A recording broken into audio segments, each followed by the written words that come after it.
এই আপুটি খুবই গুরুত্বপূর্ণ কথা বলেছেন। কথাগুলো মনোযোগ দিয়ে শুনে যাবেন এবং ভিডিওটাকে শেয়ার দিয়ে অন্যকে দেখার সুযোগ করে দিবেন।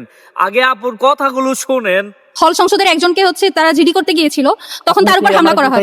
সে সেখান থেকে দৌড়ে এসে ডাকসুর কাছে আসে যে তার আমাদের আরো 3জন শিক্ষার্থী সেখানে আটক অবস্থায় আছে, তাদের অবস্থা এখনো জানে না। বাইরে হচ্ছে শত শত ছাত্রদল কর্মী তাদেরকে ঘিরে রেখেছে। তো এটা শোনার পর আমরা থানার সাথে যোগাযোগের চেষ্টা করি, থানা থেকে সেভাবে রেসপন্স পাওয়া হয় নাই। তখন আমরা সিদ্ধান্ত নিই যে আমরা ডাকসুর প্রতিনিধিরা গিয়ে তাদেরকে নিয়ে আসবো।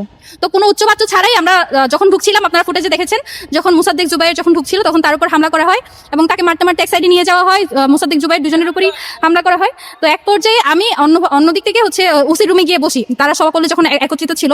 তো পরবর্তীতে যখন আমরা বের হয়ে ওদেরকে আনার জন্য বলছিলাম যে আপনারা নেতাকর্মীদের বলেন যে তারা যাতে ওখানে সাহস ছিলেন, শিপন ভাই ছিলেন, আরো অনেকে ছিলেন, অনেক ভাই ছিলেন, অনেকে ছিলেন, আমাদেরকে আমরা বারবার বলছিলাম যে আপনারা একটু তাদেরকে ভিতরে আনার চেষ্টা করেন। তখন তারা বারবার আমাদেরকে জোর করে ভিতরে রুমে আটকে রাখে, ওসি রুমে বের হতে দেয় না। ওইদিকে হচ্ছে জুবাইর মুসাদ্দেকের উপর হামলা করা হয়। তো এই মুসাদ্দেকের উপর যখন হামলা করা হচ্ছিল, তাকে মারতে মারতে যখন ওসি রুমে ঢুকানো হয়, তখন একজন আর কি তাকে মানে দেখাচ্ছিল যে তাকে ভিতরে ঢুকিয়ে দিচ্ছে, কিন্তু পরবর্তীতে আমরা দেখতে পাই যে সেই আবার এসে চিল্লিয়ে বলছে এখানে ভিতরে আছে, মানে এক ধরনের স্ল্যাশিমিং করে বলছে যে অমুক এখানে ভিতরে আছে, এই ধরনের বাক্য দিয়ে বলে। তো তারপরে হচ্ছে ভিতরে ঢুকে তারা হামলা করতে চাই। জুবাইরকে তো কিভাবে আপনারা দেখেছেন কিভাবে মেরেছে। এর পরবর্তীতে রাকিব ভাই আসে এবং সবচেয়ে খারাপ লাগার জায়গা যেটা, জুবাইর মুসাদ্দেক যে ছেলেগুলোর জন্য যারা ছাত্রদল করার কারণে গেস্ট রুমে যাদেরকে নির্যাতন করা হতো, এবং জুবাইর মুসাদ্দেক যাদেরকে বাঁচিয়ে আনার জন্য গত যখন আওয়ামী লীগ তাদের উপর হামলা করতো, তাদেরকে যাদেরকে মারিয়েছে সেই ছেলেগুলো আজকে জুবাইর মুসাদ্দেকের গায়ে হাত তুলেছে।